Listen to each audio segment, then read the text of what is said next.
It may be way too early to know who will win the war in Iran, but Ambassador Nick Burns of Harvard's Kennedy School says we can certainly see one winner. The United States removed sanctions on the sale of Russian oil.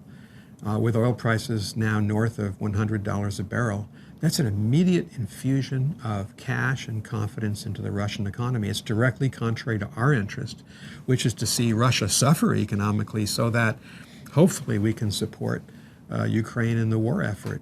The same thing, I found it just extraordinarily ironic when we also allowed the sale of Iranian oil in the fourth week of the war. What does this mean for President Zelensky? A lot of very smart military analysts are saying the Ukrainians are actually gaining in this war. The Ukrainians are using drone technology to strike at the export terminals up near St. Petersburg that are exporting some of that unsanctioned Russian oil, and they're striking at Russian power plants.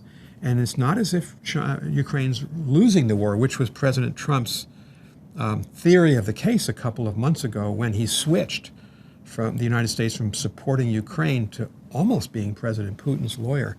I think it's clearly in the interest of the United States now that Steve Witkoff, Jared Kushner, become Zelensky's lawyer again. I hope President Trump will turn back and support him and put more economic and political pressure on Putin. Why is this important? President Trump says we don't have any interest in Europe. We do have interests in Europe. Europe's our lead trade partner, largest investor in the American economy, European Union, largest number of the American allies in the world, NATO. And we don't want to see Europe become divided again, become unfree again, the eastern half of Europe. We don't want to see the largest war in Europe continue. The only way to accomplish that, those objectives, is to support Ukraine. I think this has been another fundamental era, strategic era in this case by President Trump. And it belies the combined support in the Congress, in the House and Senate, largely for Ukraine, not for President Putin. You were ambassador to NATO at a critical time. How does the Iranian conflict look from NATO's position right now? Well, it's really critical because not only are South Korea, Japan, China dependent on that energy coming out of the Strait of Hormuz, Europe is. And Europe's in a terrible position. They used to be hooked up to Russian oil. That ended with the two invasions of Ukraine, 2014 and 22 by the Russians. And so I was in London last week, late last week, and natural gas prices increased by 30% in 1 week because of the dependency of Europe. So they're very much focused on reopening the Strait of Hormuz. And it's going to be very important that the Europeans find a way to join the United States, join the Gulf Arab states in trying to open the Strait of Hormuz. I cannot imagine that this war will end with Iran ending up as the toll keeper on the Strait of Hormuz, exercising this dominance over global energy markets. I don't think this was a war of necessity for us. It was clearly a war of choice. There was no imminent threat, nuclear threat to the United States the day the war began. I think the fact that we took our eyes off degrading the 3 nuclear sites and launched this general war was a mistake. But we are where we are. And there's no way that the United States can afford, from a national security perspective, the Iranians ending up being the victor in the war, because they'll control and almost blackmail countries for the next 10 to 15 years in terms of energy flows. 20% of the globe's energy comes out of Saudi Arabia, Kuwait, UAE, as you well know. So in that sense, we've got to really hope that President Trump can be successful in the end game. And the end game is always diplomacy. In the meantime, for the time being, a lot of American resources are directed to Iran, not supporting President Zelensky in Ukraine. Right.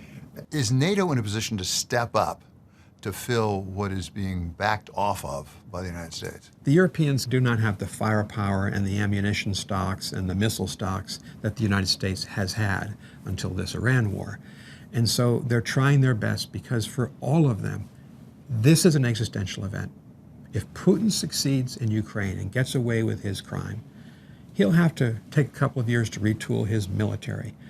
But what's to stop him from making incursions into 2 NATO allies Estonia and Latvia up in the Baltic Sea, that both have about 30% of their population ethnic Russians, or Romania, or Poland. He is, in a way, messianic about the expansion of Russian power. And so we're back, David, to George Kennan's containment, the policy of the United States from the late 40s till the collapse of the Soviet Union in 1991, contain Russian power. That is in the clear national interest of the United States, so that Europe needs our help. And it's painful to see the divisions in NATO. It's painful to see President Trump calling them cowards. You can be disappointed, but we're going to need the Europeans, both in the Russia crisis, but also in the Gulf crisis. So it pays to be respectful of your allies, even when you disagree with them. And I really hope the allies will circle around now to being with President Trump in this diplomatic endgame. There's a temptation on some of our parts to think about this as a bipolar relationship, U.S.-China. Since the end of World War II, at least you know this better than I, the United States has really embraced allies around the world.